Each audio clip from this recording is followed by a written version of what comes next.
இந்த உலகத்துல தேவையில்லாத விஷயங்களை, இந்த மாயையான காரியங்களை நீங்க பற்றி கொண்டிருப்பீர்கள் என்று சொன்னால், தேவன் உங்களுக்கு கொடுக்கக்கூடிய கிருபையை நீங்கள் போர்க்கடிக்கிறீர்கள். தேவன் உங்களுக்கு கொடுக்கக்கூடிய கிருபையை இழந்து கொண்டிருக்கிறீர்கள். அப்பேற்பட்ட சீஷிகளாக நீங்க ஒரு நாளும் இருக்கக்கூடாது. ஹல்லேலூயா. வீண் மாயையான காரியங்களை நாம் வெறுக்க வேண்டும். ஹல்லேலூயா. இந்த உலகத்துல ஒரு பெரிய ராஜாங்க, ஹல்லேலூயா, தாவீதோட குமாரன் சாலமோன்.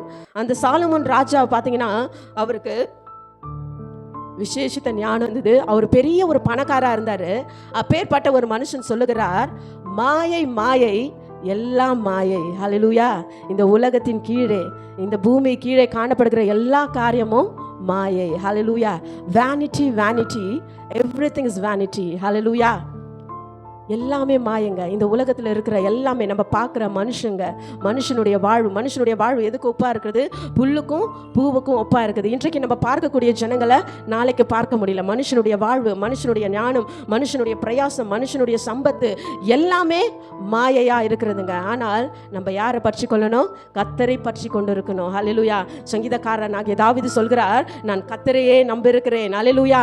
நான் எந்த மனுஷனை நம்பல, இந்த மாயையான உலகத்தை நான் நம்பல, இந்த மாயையான மனுஷனை நான் நம்பல, இந்த மாயையான பணத்தை நான் நம்பல, இந்த மாயையான பிரயாசம், இந்த மாயையான சம்பத்தை நான் நம்பல. ஆண்டவராகிய இயேசு கிறிஸ்துவை நான் நம்பி இருக்கிறேன். வேதம் சொல்லுகிறதுங்க, இந்த உலகத்துல நீங்க மனுஷனை நம்புவதை பார்க்கலும் கர்த்தர் பேரில் பற்றுதலா இருப்பதே நலம். ஹல்லேலூயா. சோ அதனால மூன்றாவது காரியமாக வீணான மாயையை பற்றி கொண்டிருக்காம, இந்த உலகத்தில் சிற்றின்பங்களுக்காக நம்ம ஓடிக்கொண்டிருக்கோம். கொஞ்ச நேரம் தான் அதெல்லாம் நமக்கு சந்தோஷத்தை கொடுக்குங்க. ஆனா அவருடைய சமூகத்தில் உட்கார்ந்து நீங்க பாடி துதிச்சு அவர் ஆராதிச்சு அவருடைய வேதத்தை நீங்க தியானிக்கும் போது ஒரு எல்லையில்லாத ஒரு சமாதானம், ஒரு சந்தோஷத்தை கர்த்தர் உங்க வாழ்க்கையில கொடுப்பார். ஹல்லேலூயா.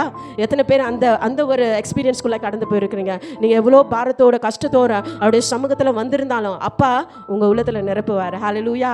ஒரு சமாதானம், ஒரு நிறைவான சமாதானம். ஒருவேளை நீங்க மனுஷன் கிட்ட போய் உங்க கஷ்டத்தை சொல்லி அழுதிங்கன்னா உங்களுக்குள்ள ஒரு சமாதானம் கிடைக்காது. ஆனா இதே நீங்க ஆலயத்துக்குள்ள வந்து ஏசப்பா கிட்ட உங்கள் கஷ்டத்தெல்லாம் சொல்லி அழுவுங்களேன், ஒரு நிறைவான சமாதானம், யாருமே ஒரு கொடுக்க முடியாத ஒரு சமாதானத்தினால, சந்தோஷத்தினால ஆண்டவர் உங்களை நிரப்புவார். அப்படி தான் அண்ணால் என்ன பண்ணாங்க?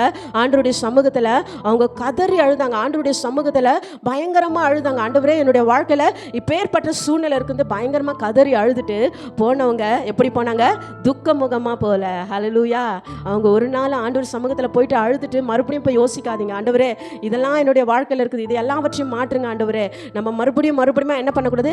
பின்னோக்கி போய் கொண்டிருக்கிறது. ஆண்டவர் எனக்கு வச்சிருக்கிற ஆசீர்வாதத்தை நான் சுதந்திரித்துக் கொள்வேன் என்று சொல்லி விசுவாசமான வார்த்தைகளை நீங்கள் பேசுவீர்கள் என்று சொன்னால் கர்த்தர் உங்க வாழ்க்கையில் அவர் ஆசீர்வதிக்க போதுமானவராக இருக்கிறார். யோவான் 2:8 சொல்லுகிறது, பொய்யான மாயையை பற்றி கொண்டிருக்கிறவர்கள் தங்களுக்கு வரும் கிருபையை போர்க்கடிக்கிறார்கள். ஹல்லேலூயா.